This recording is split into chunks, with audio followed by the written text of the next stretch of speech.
We're probably about a quarter mile from home. To give you the setting, it's almost a full moon. It's quiet. It's so quiet that you can hear crickets at a quarter mile. That quiet. We're on the last leg on the way home, and my wife said, "What the hell is that?" She was in the passenger seat, and she caught something coming up from behind. I said, "I don't know." And I pulled the car over to the side of the road. We both got out, and here coming up from behind us, at about, I would guess, 150 feet, is a triangular object with 3 lights on it, 3 solid lights on it. One, I believe, was strobing in the front. It had to be about 150 feet from one point of the triangle to the next. It was monstrous. And how far off the ground? About 150 feet. It looked so big and so close that I could have thrown a rock at it. No kidding. You scared? No, scared is not the right word. We watched it come up from behind us, Larry. And it came directly over our heads. Close Encounters of the Stars and the moon went away. And it made no sound. As it passed over our heads, you could hear the crickets at a quarter mile, Larry. Still, no propulsion, no noise, going, I guess, about 30 miles an hour. I was in the Air Force. I know what aerodynamic flight requires.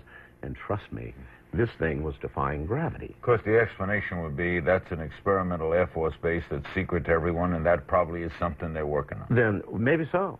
But if we have anti-gravitic craft, that's almost as big a story as if they are here. This defied the law of gravity. Absolutely. 30 miles an hour, floating, not flying.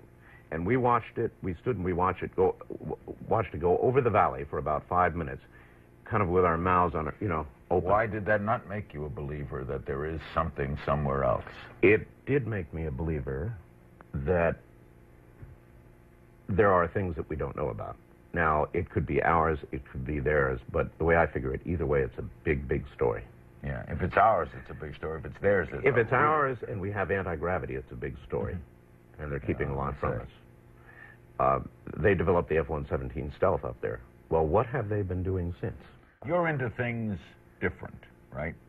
Would you say, is that the correct way? No, I don't think so. I think that what I'm into is part of life. I think it's as much of the things that you can't touch, the things that you're not sure of, they're as much a part of our life as the air that we're breathing right now. It's just that a lot of people don't notice. They don't take the time.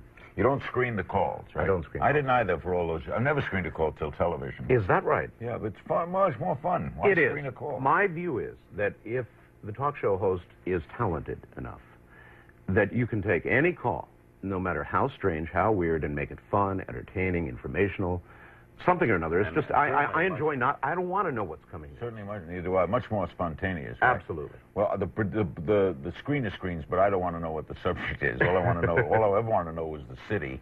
Mm-hmm. That's the only thing that mattered. But you, in other words, when I hear your show, it's a happening, right? It's happening then. Nobody has filtered anything. That's right. A lot of times I will obviously prepare. I spend about as much time preparing and knowing the news that I end up not talking about, and whatever it is that I've got prepared to talk about half the time or better.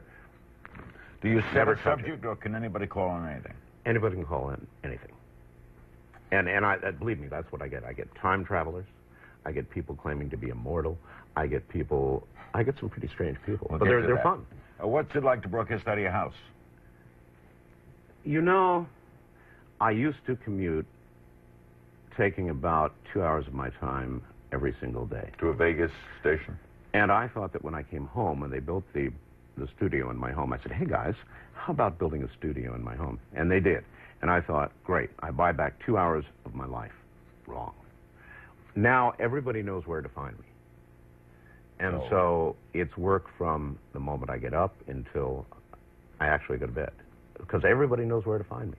Before I had those 2 solitary hours to drive back and forth. That's right. That's right. Also, isn't it kind of weird to be broadcasting? I'd feel weird broadcasting out of where I sleep. Well, I don't sleep in there. I sleep on the other side of the house. I mean, it's the same area, right? It's a converted bedroom.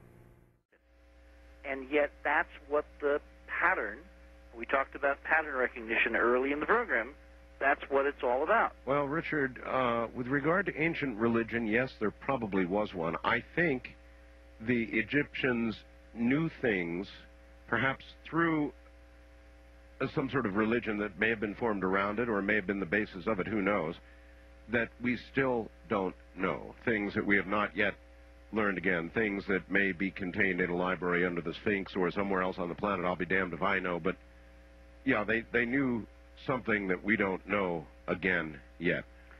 Meaning they had access to carefully preserved records of some sort. Yes, and I think they had the ability to manipulate some sort of physics that we yet have not deciphered.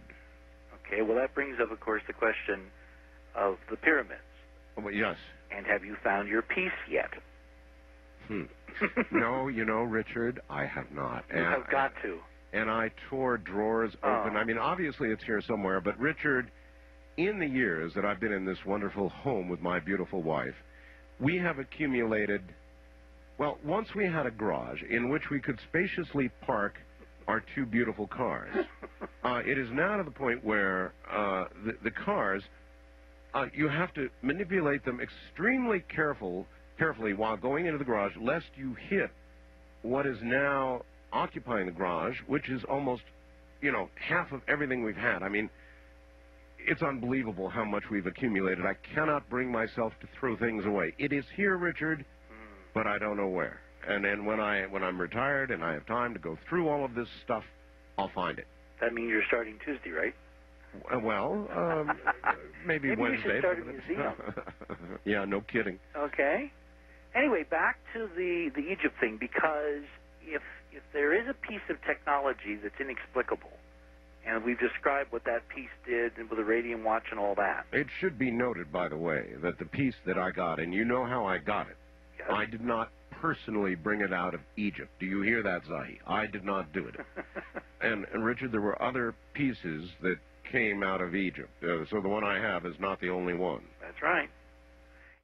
Well, sometimes weird things happen. Tell me about that astronomer calling, saying he saw something following the Hale-Bopp comet. The Hale-Bopp That turned out to be a false, right? Actually, what happened is Professor Courtney Brown at Emory University, In Atlanta. and an associate of his in Atlanta, yes, that's right, came to me and said, guess what? We have photographs of an object following comet Hale-Bopp. It's from a top 10 university professor. I said, okay, fine. Good source.